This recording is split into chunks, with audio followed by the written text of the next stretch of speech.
Le ministre de la Sécurité publique, Marco Mendicino, est avec nous. Bonsoir, Monsieur le ministre. Bonsoir.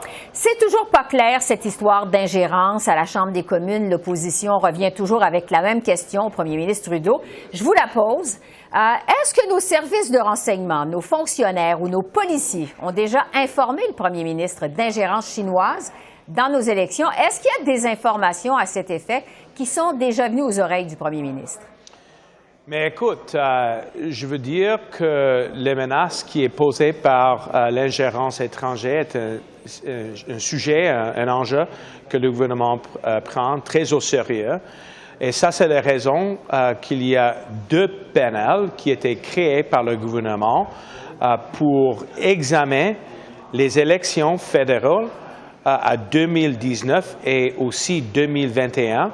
Qui a regardé toutes les preuves, toute l'information, et où, à la fin de le processus, les deux panels ont confirmé que l'élection était juste et libre. Et c'est très important que tous les Canadiens et Canadiennes comprennent que le gouvernement va continuer de donner tous les outils que la communauté de sécurité nationale, la communauté de tous les services policiers ont besoin pour protéger nos institutions de démocratie. Oui, parce que quand même, les allégations sont sérieuses. On rapporte qu'au moins 11 candidats aux élections de 2019 auraient reçu des fonds de la part de Pékin, tant des candidats du Parti libéral que des candidats du Parti conservateur. Bon, on rapporte que la Chine aurait tenté d'implanter des agents du Parti communiste chinois dans des bureaux de députés canadiens pour tenter d'influencer les politiques ici, au Canada.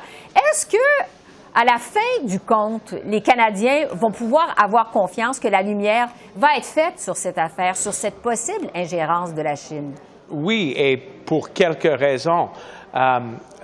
Écoute, on va continuer de travailler avec le comité des parlementaires qui étudie ce sujet-là.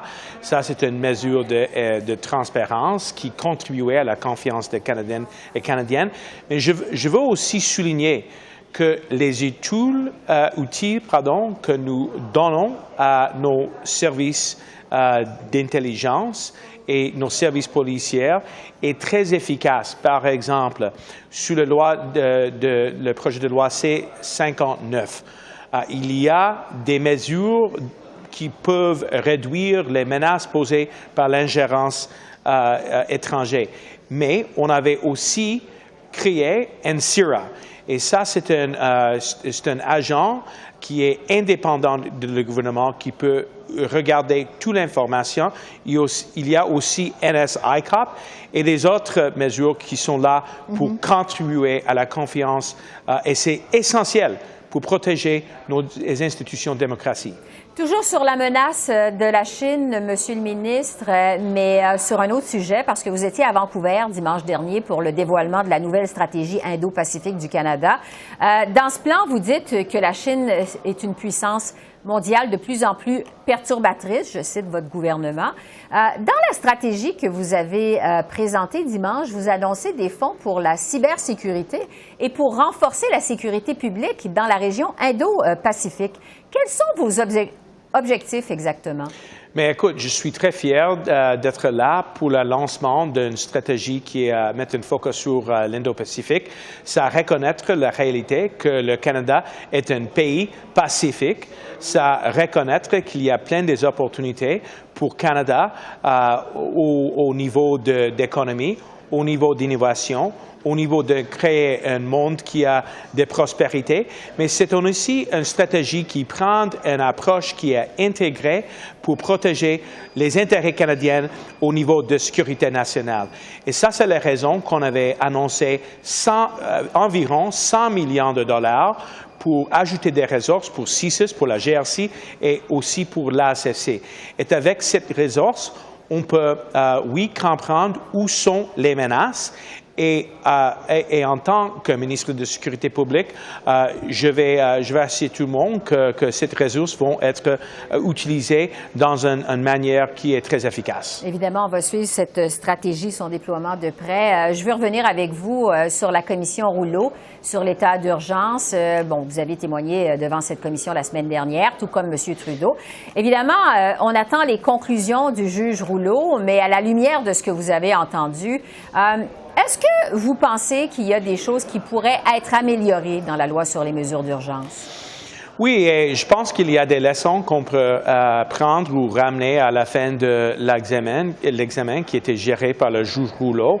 Moi, j'ai eu une opportunité pour offrir mes témoignages, pour bien expliquer qu'est-ce que sont les circonstances, qu'est-ce que sont les facteurs qui ont contribué à la décision d'invoquer la loi de mesures d'urgence. C'est une situation sans précédent. Les conséquences qui étaient visitées à tout le monde étaient très dures et ça, c'est la raison qu'on avait consulté avec les services policiers, avec tous les niveaux du gouvernement.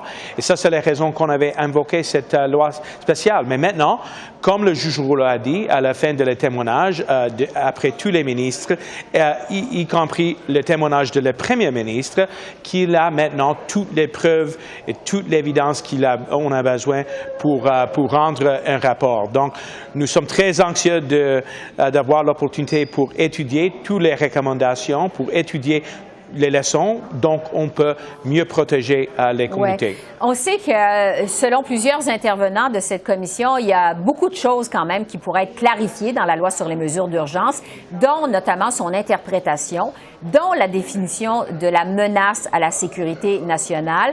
Vos collègues ministres, le premier ministre aussi, ont expliqué que le cabinet était en droit d'invoquer cette loi sur les mesures d'urgence, même si le SCRS, on l'a vu, estimait qu'il n'y avait pas de menace à la sécurité nationale.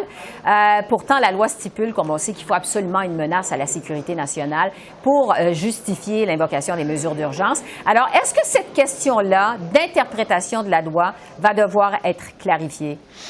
Oui, et malgré le fait que dans le contexte de la loi de CISAS, le test n'était pas établi dans l'avis de CISAS, CISAS a dit aussi que dans le contexte de la loi de mesures d'urgence, que la décision d'invocation était justifiée. Donc, c'est très important que tout le monde comprenne que cet avis est CISAS. Mais à la fin de la journée, c'est une décision de le gouvernement. Et en tant que ministre de Sécurité publique, le top job est de protéger tout le monde. Donc, après 2 semaines, il n'y a pas aucune capacité de les services policiers pour renforcer la loi. C'est une décision qu'on avait prendre et ça a marché. Et maintenant, on va regarder le rapport final de le juge Rouleau. Oui, parce que la commission poursuit ses travaux. On attend le rapport final pour le mois de février. Marco Mendicino, ministre de la Sécurité publique, merci. Merci, au revoir.